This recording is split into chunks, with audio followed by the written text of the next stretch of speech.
سراجا منيرا أما بعد فأعوذ بالله من الشيطان الرجيم بسم الله الرحمن الرحيم إن الله وملائكته يصلون على النبي يا أيها الذين آمنوا صلوا عليه وسلموا تسليما اللهم صل على محمد وعلى آل محمد كما صليت على إبراهيم وعلى آل إبراهيم إنك حميد مجيد اللهم بارك على محمد وعلى آل محمد كما باركت على إبراهيم وعلى إنك حميد مجيد محبت প্রাণ খুলে সকলে মিলে কিছুক্ষণ জিকির করুন লা ইলাহা ইল্লাল্লাহ অপরদের বাড়িতে স্টেজ মনিটর আওয়াজ দিন এটুকু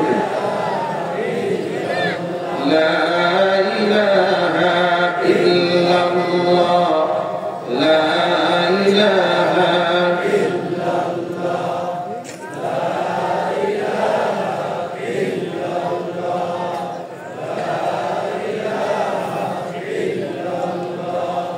লা ইলাহা ইল্লাল্লাহ মুহাম্মাদুর রাসূলুল্লাহ সাল্লাল্লাহু আলাইহি ওয়াসাল্লাম ঈমানের পথে অবিচল থেকে আমার মরণ যেন হয় ঈমানের পথে অবিচল থেকে আমার মরণ যেন হয় তোমারই কাছে মিনতি আমার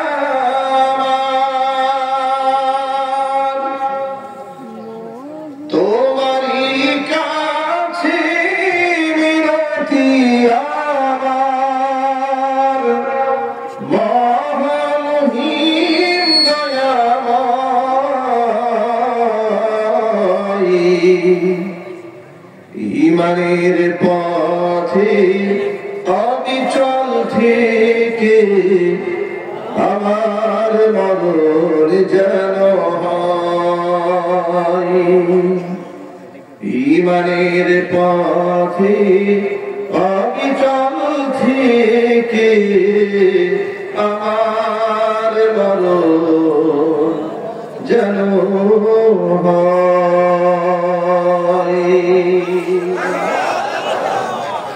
সকলেই বলুন আল্লাহুম্মা আমিন ঐতিহ্যবাহী গাজীপুর জেলার অন্তর্গত গাজীপুর বুকবাজার মুখ্য সরণে জামালুল কোরআন কওমি মাদ্রাসা কর্তৃক আয়োজিত হাফেজ ছাত্রদের পাগড়ি প্রদান উপলক্ষে বার্ষিক ওয়াজ মাহফিলের শেষ অধিবেশনের সম্মানিত সভাপতি আলেম ওলামাদের অত্যন্ত প্রিয় পাত্র ব্যক্তিগতভাবে আমার যিনি অত্যন্ত শ্রদ্ধা ভাজন আলহাজ captain Harunur Rashid Chowdhury double MA pilot ও কাস্টমস অফিসার অবসরপ্রাপ্ত হযরত শাহজালাল আন্তর্জাতিক বিমানবন্দর ঢাকা আল্লাহ রাব্বুল আলামিন তার নেক হায়াত দারাজ করুন।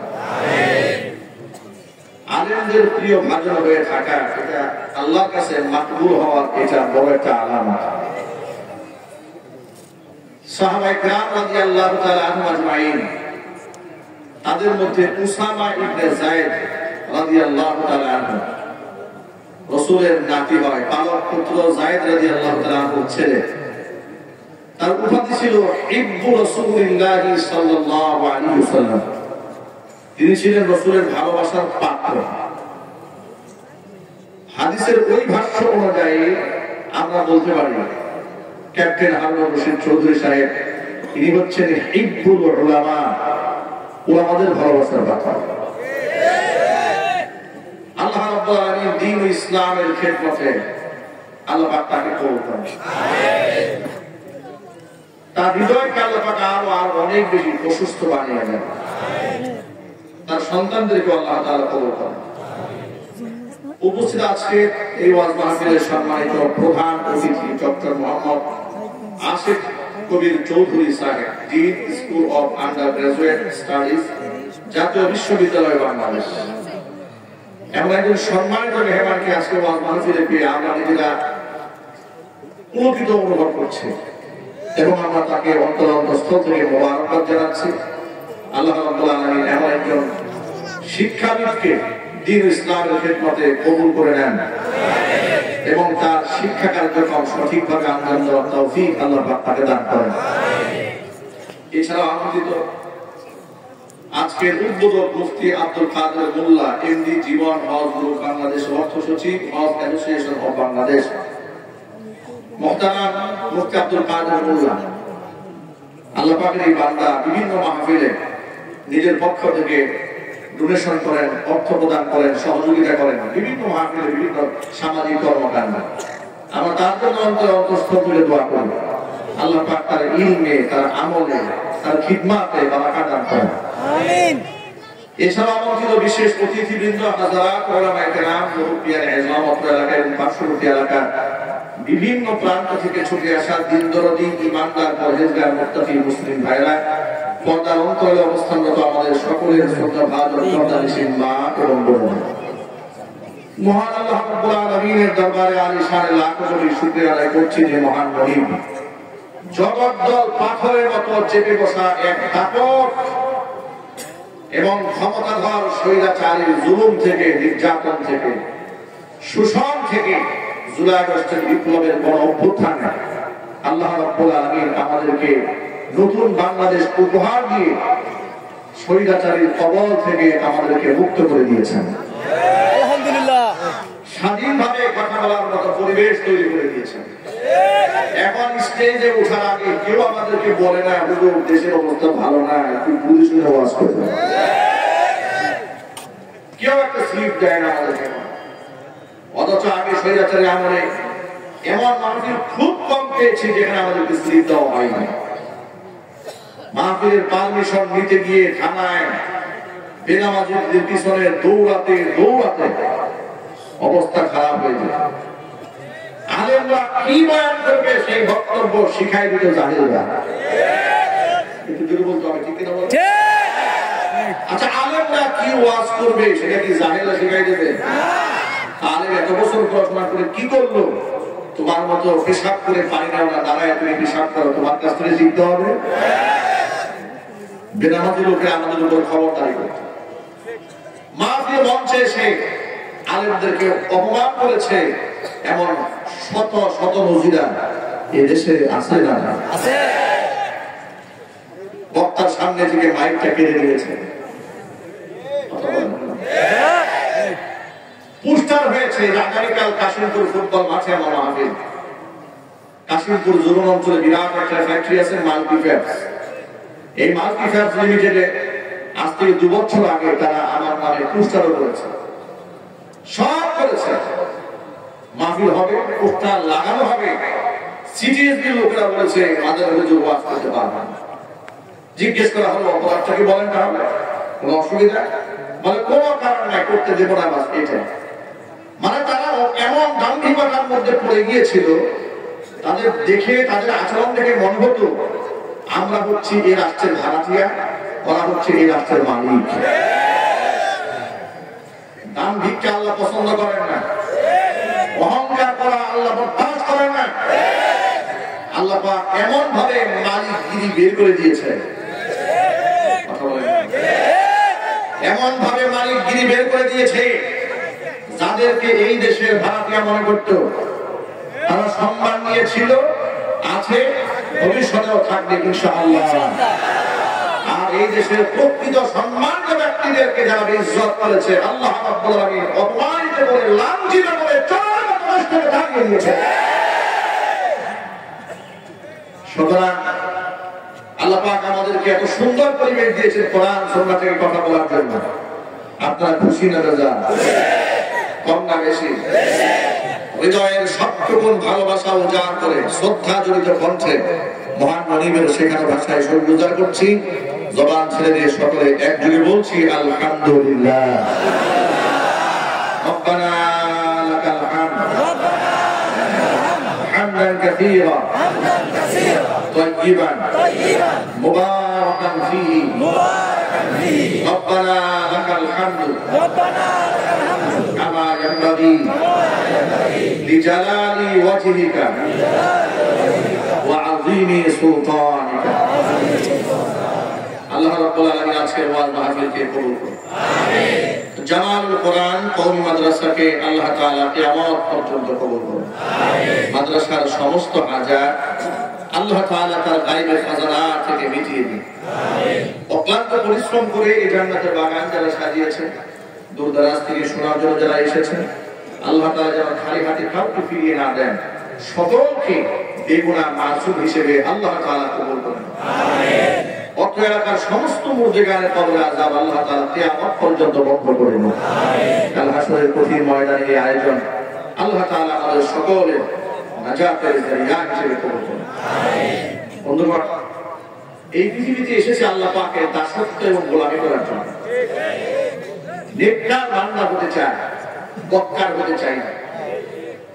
এই পৃথিবীতে কেউ গুনাহগার, ফাসিক, ফুজ্জার হিসেবে পৃথিবীতে জন্ম নেয় না। নবী করিম সাল্লাল্লাহু আলাইহি ওয়াসাল্লাম বলেছেন, কুল্লু মাউলুদিন ইউলাদু আলা ফিতরাতিল ইসলাম। প্রতিটি নবজাতক শিশু যারা জন্মগ্রহণ করে, কেউ কাফের হয়ে জন্মগ্রহণ করে না, কেউ নাস্তিক হয়ে জন্মগ্রহণ করে না, কেউ মুশরিক হয়ে জন্মগ্রহণ করে না। ইল্লা আন্না আবাওয়াইহি, জন্মগ্রহণ করে আলা ফিতরাতিল ইসলাম, ইসলামী ভাবাপন্ন হয়ে তাওহীদের উপর ভিত্তি করে তাদের জন্ম হয়। কারণ আলামে আরওয়াহে আল্লাহ পাক সকল রূহকে লক্ষ্য করে যখন বলেছিলেন আলাস্তু বিরাব্বিকুম, আমি কি তোমাদের রব নই, প্রতিপালক নই?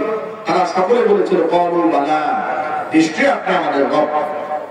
এর মানে আলামে আরওয়াহে আমরা রূহের জগতে যখন ছিলাম আল্লাহকে রব হিসেবে আমরা স্বীকৃতি দিয়েছি। এই পৃথিবীতে যখন আমরা আসি তখন আমরা বেগুনাহ মাসুম হয়ে রবের স্বীকৃতি নিয়ে আমরা দুনিয়াতে আসি। কিন্তু ইল্লা আন্না আবাওয়াইহি, তবে তার বাবা মা, ইউহাব্বিদানিহি ওয়া ইউমাজ্জিসানিহি ওয়া ইউনাসসিরানি, তার বাবা মা তাকে ইহুদি বানায়, বাবা মা সন্তানকে খ্রিস্টান বানায়, বাবা মা সন্তানকে মূর্তি পূজারী বানায়, অগ্নি পূজারী বানায়। এই সমাজ মানুষকে নষ্ট করে দেয়, কথা বলতে হবে ঠিক কি না? এজন্য পুরো নবজাতক শিশু যদি মুশরিকের ঘরেও জন্ম নেয়, বালেগ হওয়ার আগেই ব্যক্তি যদি মারা যায়, তাহলে সে জাহান্নামী হবে না, সেই ব্যক্তি জান্নাতি হবে। যত ভাইরা এখানে এসেছেন, আল্লাহর নবী সাল্লাল্লাহু আলাইহি ওয়াসাল্লাম বলেছেন, মানুষ যেহেতু আল্লাহর ফিতরাত, দ্বীনের ফিতরাতের উপর জন্মগ্রহণ করে দুনিয়াতে আসে, সুতরাং তার পরিবেশ তাকে নষ্ট বানিয়ে দেয়, বাবা মা নষ্ট বানিয়ে দেয়। বাবা মা তার জন্য জান্নাতের ওসিলা হয়ে যায়, বাবা মা তার জন্য জাহান্নামের কারণ হয়ে দাঁড়ায়। আজকে আমাদের সন্তানেরা মাথার মধ্যে পাগড়ি পেয়েছে, 30 পারা কোরআনকে তারা হিফজ করেছে। আমার ভাষায় আমি বলবো, ধন্য মায়ের ধন্য সন্তানরা 30 পারা কোরআনের হাফেজ হয়। এই পৃথিবীতে যত হাফেজ কোরআন রয়েছে, কোরআনের ধারক এবং বাহক রয়েছে, তারা আল্লাহর কাছে এতটাই সম্মানিত আর মর্যাদার পাত্র। তারা যখন রাস্তায় হাঁটে, পৃথিবীর সম্মানিত ব্যক্তিদেরকে, রাজা বাচ্চাদেরকে লাল গালিচা সংবর্ধনা দেওয়া হয়। আর হাফেজ কোরআন রাস্তায় যখন হাঁটে, ফেরেশতারা রহমতের ডানাগুলো কার্পেট হিসেবে পায়ের নিচে বিছিয়ে দেয়। কোরআন হচ্ছে সম্মানের প্রতীক। হাফেজ সাহেব কত সুন্দর করে তিলাওয়াত করেছেন। মনে রাখবেন, বিশুদ্ধভাবে দক্ষতার সাথে যারা কোরআন তিলাওয়াত করে, নবী করিম সাল্লাল্লাহু আলাইহি ওয়াসাল্লাম বলেছেন, আল মাহিরু বিল কুরআনি মা'আস সাফারাতিল কিরামিল বাররা। দক্ষতার সাথে বিশুদ্ধভাবে যারা তিলাওয়াত করে, তাদের মর্যাদা এতটা উপরে, নৈকট্যপ্রাপ্ত ফেরেশতাদের সমতুল্য তারা হয়ে যায়। ওয়াল্লাযীনা ইয়াকরাউল কুরআনা ওয়া ইয়াতা'তাউন, যারা ধাক্কায় ধাক্কায় ঠেলে ঠেলে কোরআন পড়ে, ওই সমস্ত ব্যক্তিরা কষ্ট হওয়ার পরে বাবু আশাকুন আলাইহি, তারপরে কোরআন ছাড়া তাদের কষ্ট হয়। আল্লাহ হাবিব বলেছেন, কষ্ট হওয়া সত্ত্বেও যারা কোরআন পড়া বাদ দেয় না, কষ্ট করেও কোরআন পড়ে, লাহু আজরা, আল্লাহ পাক ওই বান্দা বান্দির আমলনামার মধ্যে আল্লাহ ডাবল সওয়াব লিখে দেয়। কোরআন কারীমের তিলাওয়াতের আমল করবেন। আজকে আমাদের সংসারে সুখ নাই, সমৃদ্ধি নাই, ডিভোর্সের সংখ্যা বেড়েছে, তালাকের সংখ্যা বেড়েছে, পরকীয়া বেড়েছে, ধর্ষণ বেড়েছে। কথা বলতে হবে, ঠিক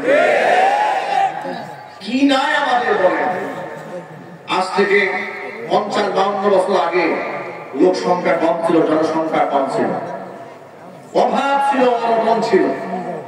মানুষ, আমারও ছোটবেলার কথা মনে আছে, গ্রামগঞ্জে যখন আমরা থাকতাম, মানুষ এতটা খেতে পারতেন না, এতটা করতে পারতেন না। এখন গ্রামগঞ্জে মানুষরা সুন্দর খাচ্ছে, করছে, ওঠাওঠা করছে।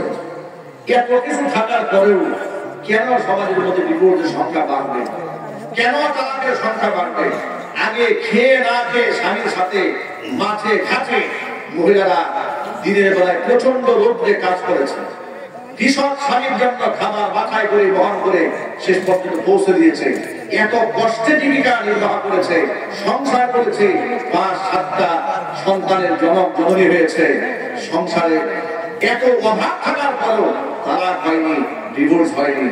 আর এখন ঘরের মধ্যে এসি আছে, ডিসি আছে, ফ্রিজ আছে, লাক্সারিয়াস সব ইকুইপমেন্ট আছে। জীবনকে এত সুন্দর করে বানানো যায়, সেই সংসারের মধ্যে দাও দাও করে আগুন জ্বলে না। কথা বলতে হবে, ঠিক কিনা? সব আছে, সুখ নাই। সব আছে, সুখ নাই। তার কারণটা আমি আইডেন্টিফাই করেছি, লক্ষ্য করে শোনেন। আপনারা যারা সচেতন মানুষ, ইতিমধ্যে আপনারা সংবাদ পেয়েছেন, সুইডেনে একটা যন্ত্র আবিষ্কার করা হয়েছে। এটাকে বলা হয় তারা মৃত্যু পথ বানানো হয়েছে। ছোট্ট একটা কাপড়ের মতো বানিয়েছে মৃত্যু পথ। 1 মিনিটের মধ্যে বিনা যন্ত্রণায় আত্মহত্যা করার সুবর্ণ সুযোগ আছে। পত্রিকা দেখলাম যে এটা এমন একটা যন্ত্র তারা আবিষ্কার করেছে, যদি কেউ আত্মহত্যা করতে চায়, বিষ খায়, নাক দিয়ে মুখে ফেলা যেতে পারে। মানে তুমি যে মরবা, যেহেতু তোমার মূর্তি যেহেতু মরে চায়, এই যন্ত্রের মধ্যে আসা 1 মিনিটে ঠান্ডা মাথায় উঠে যাবে। পত্রিকায় পরে কতক্ষণ হাসলাম, আর তখন চিন্তা করলাম যে আচ্ছা, সুইডেনে তারা যে এটা বানালো, এত উন্নত কান্ট্রি সুইডেন, সেখানে তাদের জীবনযাপন অনেক উন্নত, তাদের জীবিকা নির্বাহটা অনেক উন্নত, রাস্তাঘাট, সুয়ারেজ ড্রেন, সবুজ শ্যামলিমায় আচ্ছাদিত দেশ সব আছে। কিন্তু তারা মরতে চায় না। কেন আত্মহত্যা করতে চায় না? আত্মহত্যা করতে যাবে গরিব বাংলাদেশের লোকেরা হিসেবে। পাগলের সংখ্যা এই দেশে বেশি হওয়ার কথা, কিন্তু ওদের দেশে সব আছে। ওরা পাগল হয় কেন? ওরা আত্মহত্যা করে মরতে চায় কেন? কথা বলেন, ঠিক কিনা বলেন? এই যন্ত্র ওরা কেন আবিষ্কার করে? গাজীপুরের, আমি নাম বলবো না, বিরাট এক বড় লোক, আজ থেকে 10-12 বছর আগের কথা, বিরাট লাক্সারিয়াস বাড়ি বানিয়েছেন। 2008 সালের কথা, অনেক বছর আগে। সেই সময় তার ল্যান্ড ক্রুজার প্রাণো গাড়ি কিনেছে, তখন অ্যাভেলেবেল দেখা যেত না। এত সুন্দর একটা অট্টালিকা করেছে। আমি নিজে, যেহেতু আমার যেখানে অবস্থান করতাম সেখান থেকে কাজ করতাম, সে বাড়িতে আমরা দেখতে গেছি। এলাকার মানুষ বলতো, এই তিনি হচ্ছেন গাজীপুরের সবচেয়ে সুখী মানুষ। তার গাড়ি আছে, বাড়ি আছে, নারী আছে, সব আছে। কিছুদিন পরে আমি শুনতে পেলাম এই ভদ্রলোক বইয়ের উড়না গলার মধ্যে পেঁচিয়ে ফ্যানের সাথে জুড়ে আত্মহত্যা করতে গেছে। আল্লাহ পাক কোনো মতে বাঁচিয়ে দিয়েছে। এলাকার মধ্যে জানাশোনা হয়ে গেল, বিরাট বদনাম ছড়ায় পড়লো, মুখে আত্মহত্যা করতে মরতে গেছে। তথ্য তালাশ করে দেখি উনি কেন মরতে গেল জানেন?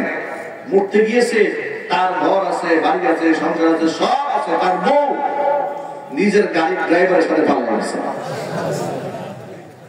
বউকে জিজ্ঞেস করা হলো, তুমি পালালে কেন? এমন শিল্পপতি স্বামী রেখে তুমি ড্রাইভারের সাথে পালালে? বলে কেন পালাবো না? উনি শিল্পপতি হলে কি হবে?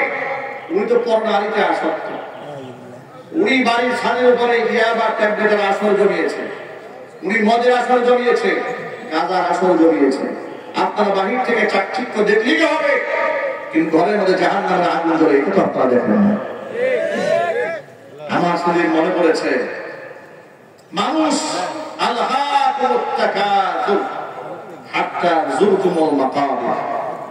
মানুষ প্রাচুর্যের অহংকার মানুষকে উদাসীন এবং গাফিল করে দিয়েছে।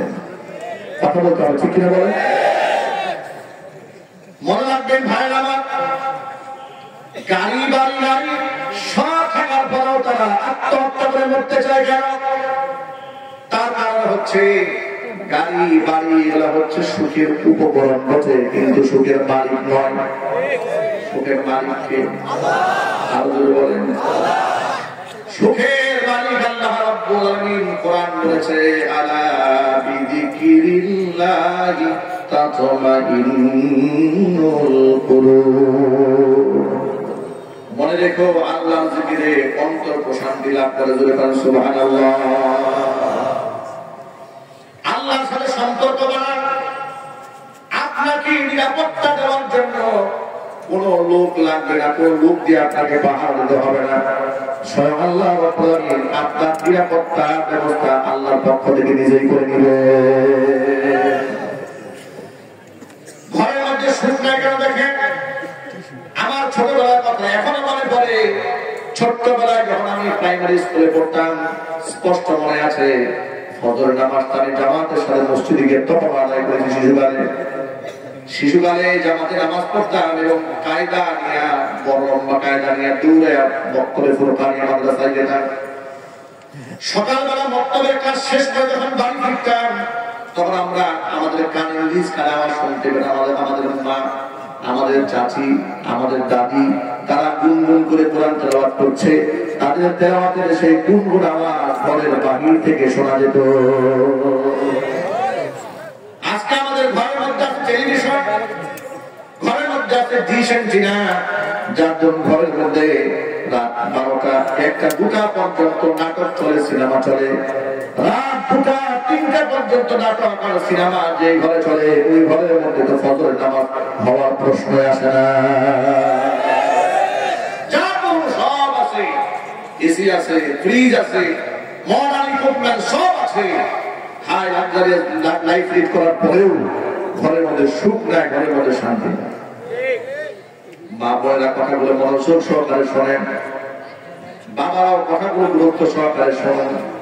যদি ঘরের মধ্যে শান্তি কায়েম করতে মনে চায়, এই সন্তানরা যেভাবে কোরআন কারীম আজমতে শুনে তেলাওয়াত করছে, এই ছোট্ট ছোট্ট মাসুম বাচ্চারা মাথার মধ্যে আছে পাগড়ি পেয়েছে, আপনারা কি মনে করেন এটা ফেরেশতা এসে এক ধাক্কা দিয়ে পেটের মধ্যে ঢুকাই দিয়েছে? এটাকে অর্জন করতে গিয়ে কি পরিমাণ স্ট্রাগল করতে হয়েছে, কত সংগ্রাম করতে হয়েছে। রাত যখন ভোর 4টা বাজে, 3:30 বাজে, অভিজ্ঞতার জন্য বলবো সারা মাদ্রাসাগুলোর মধ্যে একটু ঢোকেন, ওই মাদ্রাসাগুলোর মধ্যে একটু ঢোকেন, গিয়ে দেখবেন রাত 2:30 বাজে, 3টা বাজে, বেগুনা মাসুম বাচ্চারা তাহাজ্জুদের নামাজে দাঁড়িয়ে আছে। আমি নিজে সারা ছাত্র, আমি জানি রাত 3টা বাজে আমরা কম্পিটিশন করতাম, কে কার আগে ঘুম থেকে জাগবে। যদি কোনোদিন দেখেছি আমার আগে কেউ উঠেছে, যদি দেখেছি কেউ 3টায় উঠেছে, আমরা প্রতিযোগিতা করে পরের দিন 2:30টায় ঘুম থেকে উঠে যেতাম। কার আগে কে সবক শোনাবে?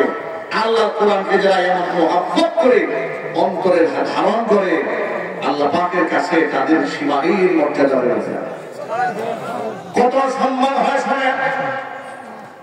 মান ক্বারাআল কুরআনা ওয়া আমিলা বিহি উলবিস ওয়ালিদাহু তাজা ইয়াউমাল কিয়ামাহ দাওউহু আহসানু মিন দাওই শামসি এই পৃথিবীতে যারা আল্লাহ কোরআন তেলাওয়াত করে, কোরআন পড়ে এবং সেই অনুযায়ী যারা আমল করে, কিয়ামতে তার বাবা এবং মাকে আল্লাহ নূরের তাজ পরাবেন, মুকুট পরাবেন, যে মুকুটের আলো পৃথিবীর সূর্যের চাইতে উত্তম হবে। শুধু মুকুট পরায় ক্ষান্ত হবে না, বিশ্ববিদ্যালয়ে গ্রাজুয়েট কমপ্লিট করার পরে দেখবেন গাউন করানো হয়, ঠিক কিনা বলেন?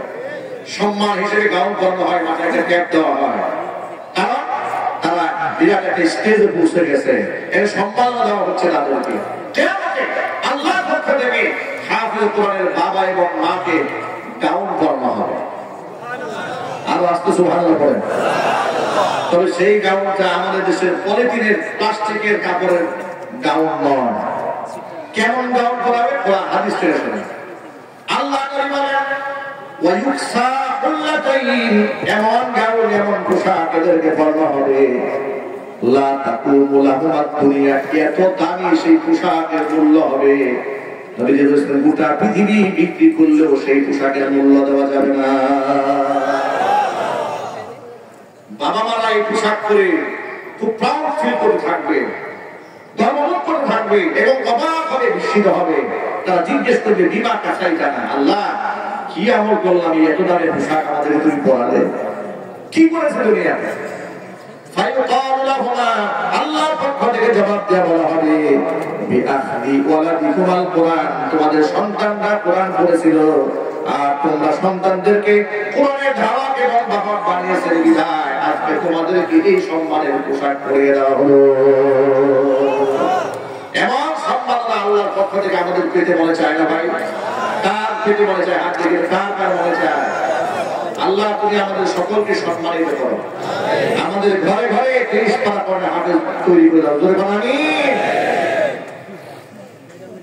ছোটবেলাতে 11-12 বছর বয়সে আমি নিজে হাফেজ হয়েছি। মনে আছে সারা জীবনে নাম ধরে লোকেরা আমাদেরকে খুব কম দেখেছে। বয়স 11, লোকেরা কি বলতে জানে? হাফেজ সাহেব এদিকে আসেন, সুবহানাল্লাহ বলেন। সাহেব বলতে 11 বছর বয়স আমাদের। মসজিদে গিয়েছিল, আমাদের পেছনে দাঁড়িয়ে আছে, কেউ দেখেছে মুসল্লিরা এরকম টেনে আসতো, হাফেজ সাহেব আপনি পেছনে দাঁড়িয়েছেন কেন? ছোট মানুষ তো পেছনে দাঁড়িয়ে আছে, যদি আমার ধর্মদের বিপদ পাঠাই দেয়। এক মসজিদে গিয়েছি নামাজ পড়তে, কাশিম করি, তখন আমি ছোট, আমি ভিডিও শেষ করে ফেলেছি। তো তারা বলছি না আমি হাফেজ হয়েছি। সামনের কাছে বড় বড় মুসল্লিদের সাথে আমি আসরের নামাজে দাঁড়িয়েছি। পুরা কাটার কমপ্লিট হওয়ার পরে এক মুরব্বী আমাকে টান দিয়ে পিছনে দিয়ে দিচ্ছে। শুধু মানুষ সামনে দাঁড়িয়ে চলে না, আমাদের দাঁড়ানো অবস্থায় আমাকে টেনে পিছনে দিয়ে দিচ্ছে। ছোট সামনে দাঁড়িয়ে পিছনে দিয়ে দিচ্ছে, চেনে নাই। যারা চিনেছে তারা টেনে আমার সামনে নিয়ে গেছে। হাফেজ সাহেব সামনে আসেন, সুবহানাল্লাহ বলবেন না? আমি এটা আমার ক্রেডিট বদলা করার জন্য বলে নাই, আল্লাহু রাব্বিল কাবা, আবার কি ক্রেডিট থাকতে পারে? এতটুকু বাচ্চা ছিলাম, লোকেরা আমাদেরকে সাহেব বলে ডাকে। এই সম্মান কার পক্ষ থেকে এসেছে? আল্লাহর পক্ষ থেকে এসেছে। আপনি যদি আপনার সন্তানকে সম্মানিত দেখতে চান, কোরআনের সাথে তার সম্পর্ক জুড়ে দেন। সুবহানাল্লাহ। লোকেরা বলবে কি বলবে? আপনাদেরকে কয়েকটা শব্দ শিখাই দিই। লোকেরা যা যা বলে চলে, লোকেরা বলে এই কোন মায়ের সন্তান এত সুন্দর কোরআন পড়ে? দেখেন, ছেলে ভালো করেছে, মা দোয়া পেয়ে যাচ্ছে। কেমন মায়ের সন্তান এটা? লোকেরা বলে আরে আপনার কেমন বাবা এই ছেলেকে জন্ম দিয়েছে, সুবহানাল্লাহ, দোয়া পেয়ে যাচ্ছে। আর যদি সন্তান সন্ত্রাস হয়, গুন্ডা হয়, মাস্টার হয়, তখন বাবাও বদ্ধ হয়ে যায়, বলে যেমন বাবা তেমন ছেলে। ঠিক বলে? আমরা আমাদের সন্তানদেরকে গুন্ডা মাস্টার বানাতে চাই না, আমরা কোরআন কারিমের ধারক বাহক বানাতে চাই। বলেন ইনশাআল্লাহ। আপনাদেরকে একটু আশ্বস্ত করে বলি, ওয়াল্লাহি ওয়া রাব্বিল কাবা, কাবার রবের কসম করে বলি, এই দুনিয়াতে যতগুলো বৃদ্ধাশ্রম আছে তন্ন তন্ন করে আপনি খুঁজে দেখবেন, বৃদ্ধাশ্রমের ডাক্তারের মা পাওয়া যাবে। আমার কাছে এখন রেকর্ড আছে কার কার বাপ আছে। বড় বড় সরকারি অফিসারের বাপ মা বৃদ্ধাশ্রমে আছে। ইঞ্জিনিয়ারের বার্তা নির্যাতনে আছে, কিন্তু হাফেজ কোরআনের বার্তা গোটা পৃথিবীর উপর নির্যাতনে আছে। যদি সন্তানদেরকে মুআত্তার ভালো বানাতে চায়, কোরআন মুখী বানায়। কোরআন এই পৃথিবীতে সম্মানের প্রতীক, এমন সম্মানের প্রতীক, এই সম্মান যেমন আল্লাহ দান করেছেন তেমন রাসূলুল্লাহ দান করেছেন। অনেক সুবহানাল্লাহ। আল্লাহর নবীর একজন বিখ্যাত সাহাবী নাম উবাই ইবনে কাব রাদিয়াল্লাহু তাআলা আনহু, ইন্নাহু কানা কাতিবাল ওয়াহয়ি। আল্লাহর নবীর উপর যখন কোরআন নাযিল হতো, যারা কোরআনকে লিখে সংরক্ষণ করতেন তাদের মধ্যে অন্যতম একজন ছিলেন উবাই ইবনে কাব। লিখে লিখে কোরআন সংরক্ষণ করতেন এবং তিনি